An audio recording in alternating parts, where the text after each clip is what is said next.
Ebner turns it to the outside, turn in the corner, got the afterburners on all the way, touchdown, Nathan Ebner. Football really wasn't even on my map after middle school. I started playing rugby with my dad, following my dad around and watching them play. He'd take him to the rugby games, and Nate would play a little bit with the men, even though he was 6 years old, and he really learned it from a very, very young age. I was about 16 years old, but I ended up getting selected for the World Cup team, and the rest of the sports kind of get put on the back burner, so it was kind of all rugby from there. Jeff Ebner taught his son the game, and Nate was a fast learner, becoming the first 17-year-old to ever play for the U.S. National Rugby Sevens team. But Nate's life and athletic career were devastated in 2008 when Jeff was killed in an attempted robbery. Nate had lost his father, but his father's guidance would always resonate.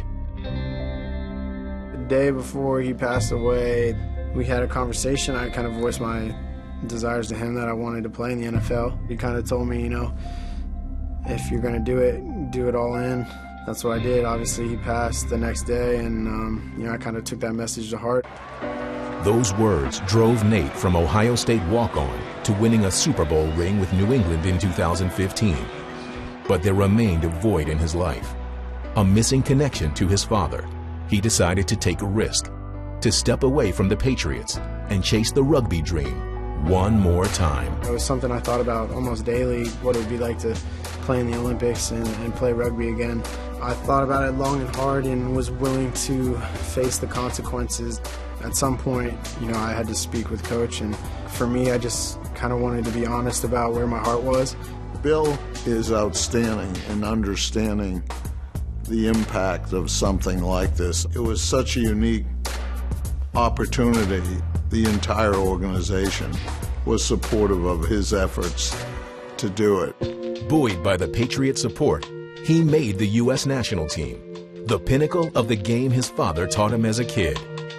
In Rio, like so many other decorated Olympians from around the world, he represented his team, his nation, and his family.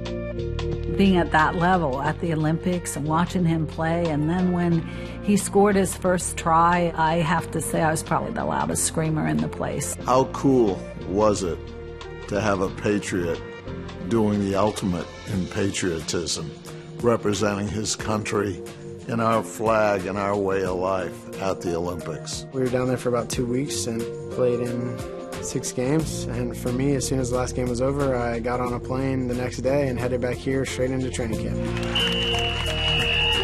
Just as the entire Patriots organization was inspired by Ebner's exploits, the inspiration went both ways. When Matt Slater wore his jersey out that first day of practice, it brought tears to my eyes. I don't know that another team would have done this, but this is truly like a family for him. Always be thankful, not only for allowing me to do it, but the support they showed the whole time. Just shows what type of organization we have here.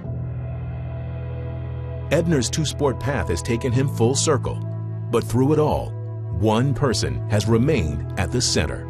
We had a lot of conversations on, wow, if your dad were here, he would just be so proud. Given the unfortunate way that his dad departed this earth, I think in a way it was closure for him, and he knew his dad was watching and was there by his side.